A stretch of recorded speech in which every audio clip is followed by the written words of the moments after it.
Nearly coming up to a break. I just want to introduce you to our guest this morning. She's Laura Witjens. She's from Holland, and she runs the National Sperm Bank in Birmingham. I'm going to talk to you about football, though. I'm sorry about having to say about Holland not making it to Euro 16. What has gone wrong with your country? I have no idea. I think it's lack of teamwork, and because we have got lots of talent. But it's a shame because I can't wear my orange. The good thing is at least I know who to support this time. There's no dilemma there whether I go for England or for Holland. But they were the team that we all looked up to into those wonderful orange shirts, weren't they? I know. Really, are you really intent to ruining my morning? No, it's a shame. It's a shame, and there's a lot to be proud of to be Dutch, but not football at the moment. Fair enough, as you say. So how did you get from Holland to working here then? My then partner decided to move first to Germany, and I followed him, and then to England. I never intended to stay for the time I did, but here you go. I've been here for 25 years. Never lost my accent. Never really tried, to be perfectly honest. Got my children here and love it, so decided to stay. Do you feel English now? No, I don't think I ever feel English. I'll support the English in many ways, and I think that's the job that I do, but I've certainly accepted and I love it here.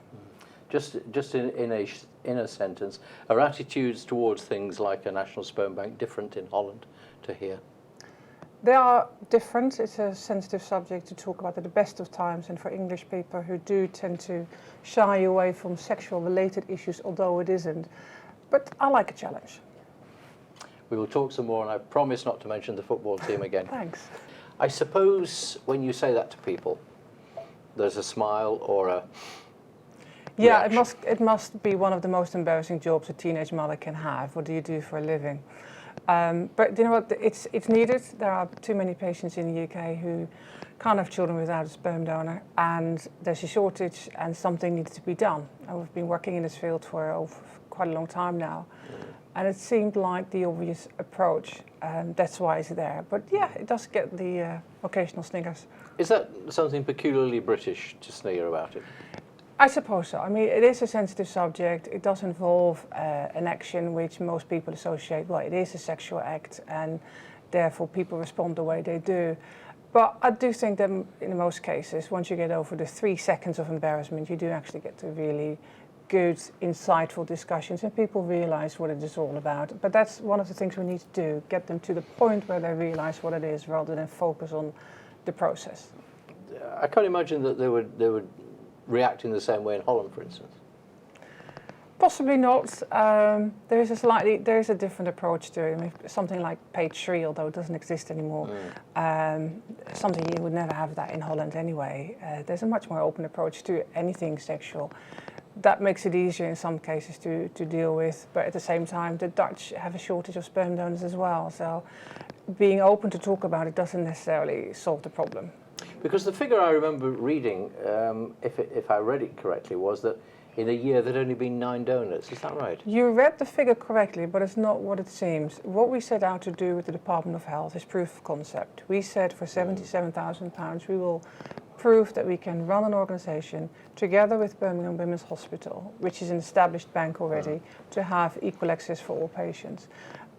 Proof of concept means 13 to 15 donors within a year.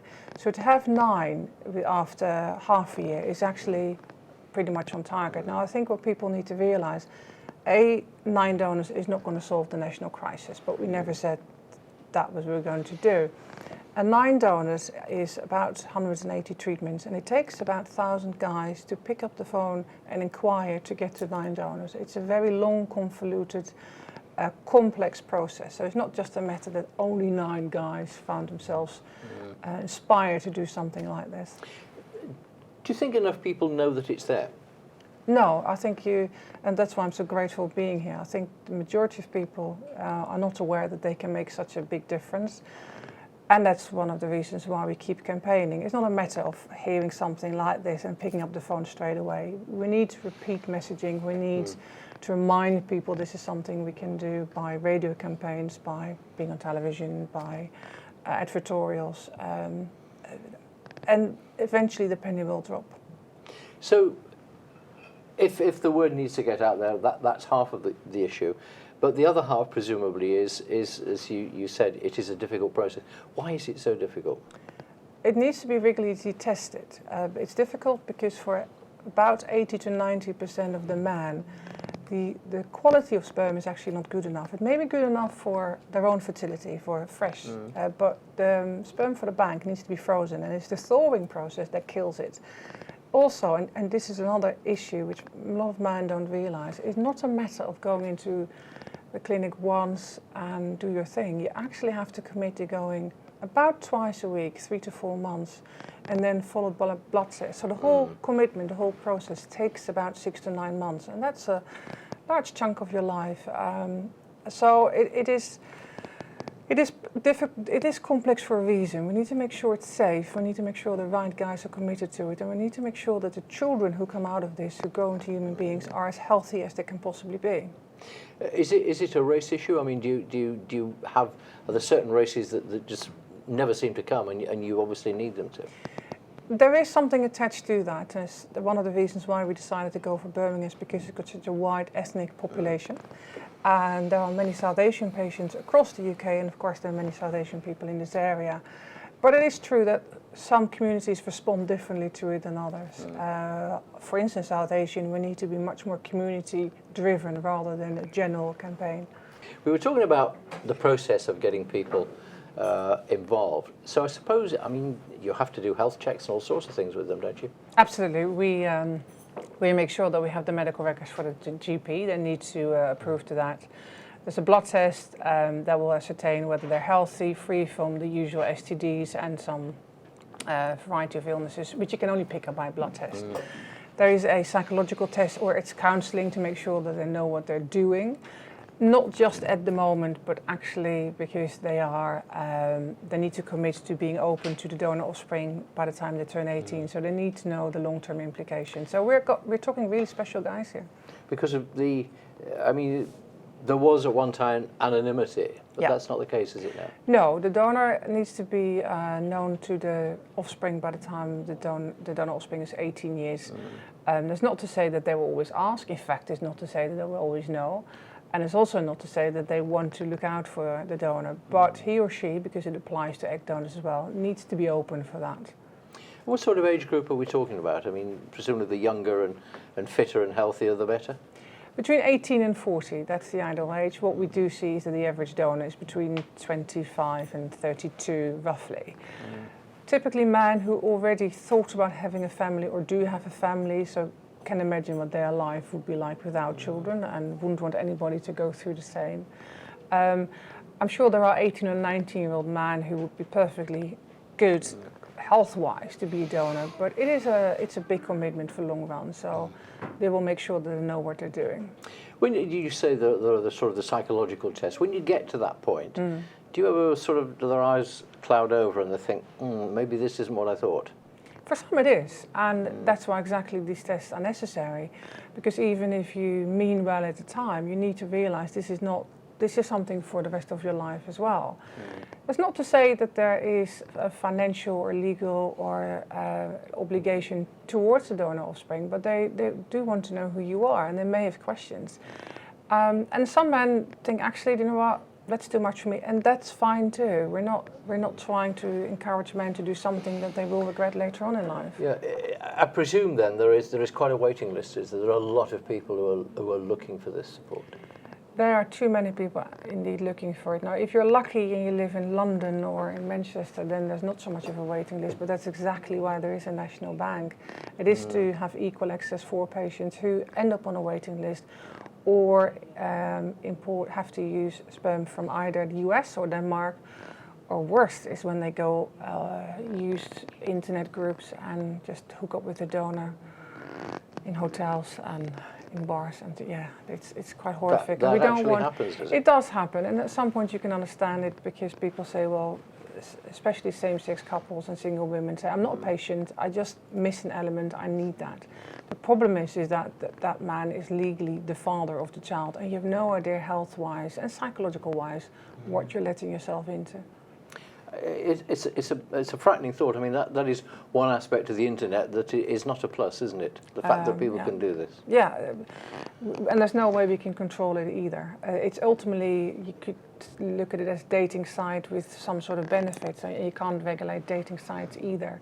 So all we can do is make users aware that the implications are that the donor is the father. Health-wise, you have no idea what you're letting yourself into, but we can't stop it. I suppose in a sentence, the one thing it possibly shows is the desperate measures that some people will go to. Absolutely, people do go for desperate measures, and that's why all we can hope for, and that's what we work for, is have a robust system in the UK, like a national sperm bank, that people don't need to go online or don't need to import, but just can get it here. And though it might take a bit of time, it is certainly the way to go. The way you got into this is quite an extraordinary tale, isn't it? Do tell. On my list when I was 20, I wanted to become a mother. That was top of my list. So I knew I would have done everything. So many years later, once I had my natural twins, when I was early 30s, I saw an item on television asking for an egg donor. I didn't give it much thought, but that day I had an appointment for physiotherapy. It was early. I saw a sign, fertility centre. I thought, oh, well, let's inquire. So I walked in there, said, can I become an egg donor? I'm done with my family. Was an egg donor, changed my life. I loved helping. I loved creating families for other people. Contacted the organisation many years later, and the rest is history. I've been doing this for 15 years now, and still to this day love what I do and love helping other families create their families. So, I mean, you knocked on that door and went in just on a whim. I mean, Yeah. there was nothing pre-planned. There was nothing pre-planned. I was a blood donor, but many people are. It was quite literally that day. The stars were aligned, I suppose. I just wanted to make a difference, and I could. And I do remember the look on their face. Their door did drop, because it's rare. Now I know it's rare that somebody just walks in, hi, can I become an egg donor? But that's exactly what I did, and it was quite a momentous day. And presumably all the tests and checks that are done for somebody to be an egg donor is equally stringent as they are for men to be sperm donors. Absolutely. Now the process is clearly slightly different. You go through IVF, have to take hormones. You have to go for regular checks to see how the follicles develop. And in my case, they were harvested, as they so call it, via general anesthetic. So it's a procedure attached to it as well. But ultimately, in many ways, it's the same as sperm donation. What you do is help a family, and that's where I focus on. So in terms of people having IVF, it seems to be hit and miss to a layman like me, is it?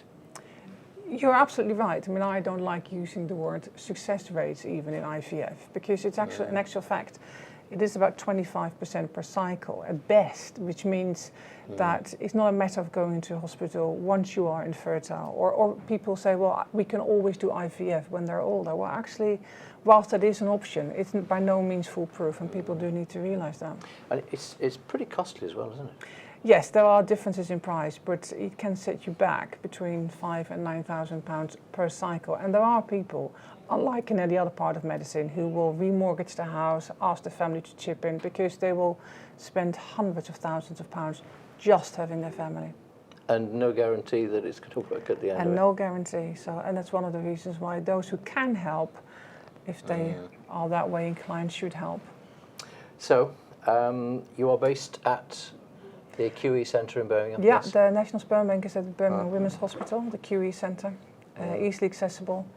And if people are inspired to become a donor, all they need to do is text the word donor to 88802, and we'll take it further. So there you are, that's how it works, and we wish you lots of success coming up to your first birthday.